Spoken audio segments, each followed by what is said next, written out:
হ্যাঁ, চলে আসলাম আবার রান্নাঘরে, আবার নতুন একটা রান্না নিয়ে। এখানে নিয়েছি রান্না করার জন্য বৈরাগী মাছ বলে এটাকে। এই বৈরাগী মাছ আর সাথে কয়েকটা গুঁড়া চিংড়ি আছে, দিয়ে আমি কাঁচামরিচ পেঁয়াজ দিয়ে চচ্চড়ি করব। সাথে দেবো 2টা পালং শাক, এই যে দেখেন লকলকে 2টা পাতা রেখে দিছি। আর এখানে নিয়েছি ধনে পাতা, টমেটো আর কাঁচামরিচ দিয়ে রান্না করব। আর কীভাবে রান্না করব সেটা আপনাদের সাথে শেয়ার করব, আপনারা দেখতে থাকুন। আমার ফুল ভিডিওটা দেখবেন না টেনে, আর এরকম সুস্বাদু রান্না করে খাবেন। বেশি করে কয়েকটা কাঁচামরিচ নিয়ে নিলাম, আর আমি পেঁয়াজটা ছিলে নেব। নতুন পেঁয়াজ নেমে গেছে, তারপরে আমি পুরান পেঁয়াজটাই খাই। কে লেগে নতুন পেঁয়াজ অনেকগুলো শুধু পানি আর ওই গিয়া তরকারি তো অত স্বাদ লাগে না, আর দামও বেশি। তো নতুন পেঁয়াজ যেটা, সেটা মাংসের মধ্যে দিলে মাংসের তরকারি আঠা আঠা হয়ে যায়। তা আমি সবসময় চেষ্টা করি একটু ভালো ইয়া করার জন্য। পুরান পেঁয়াজটাই ভালো লাগে, তার জন্য আমি পুরান পেঁয়াজটাই নিয়ে আসি। আর সবগুলো উপকরণ কাটা হয়ে গেছে, আমি এখানে সব কুচিয়ে নিয়েছি। এখানে পেঁয়াজ কুচিটা নিয়েছি আমি। এখানে আমি আমার স্বাদ মতো লবণ দিয়ে দিব, আর দিয়ে দিব কাঁচামরিচ,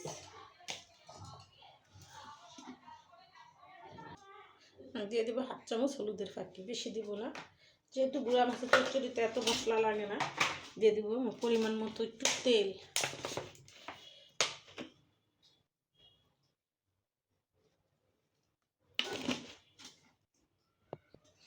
মশলাটাকে এখন একটু ভালো করে কষিয়ে নেব।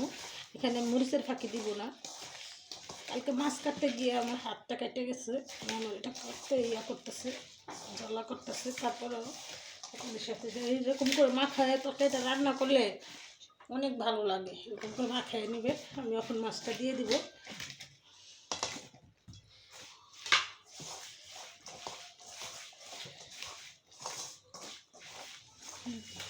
মাখানোটা তো সুন্দর হবে, রান্নাটাও তো ওরকম সুন্দর হবে।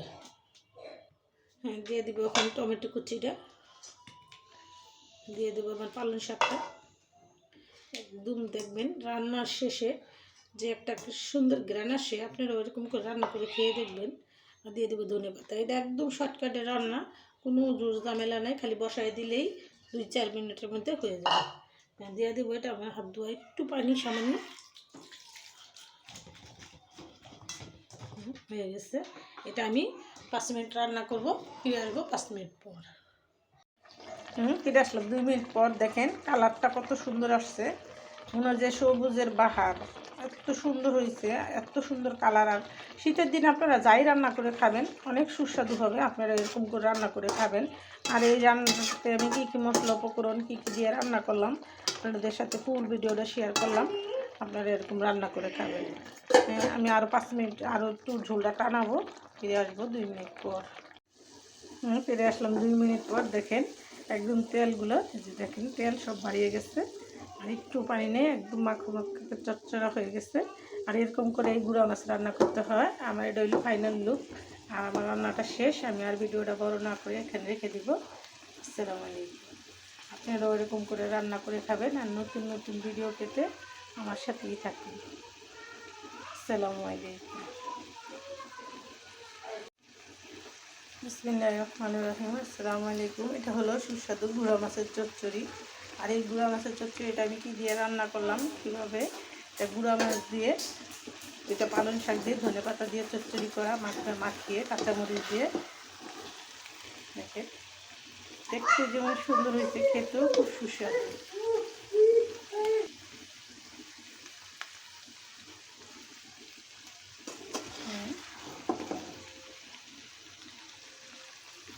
একদম শুকনো মরিচ ছাড়া, মরিচের ফাঁকি ছাড়া, খালি পেঁয়াজ কাঁচামরিচ দিয়ে রান্নাটা করলাম, আর আপনাদের সাথে শেয়ার করলাম। এরকম করে রান্না করে খাবেন।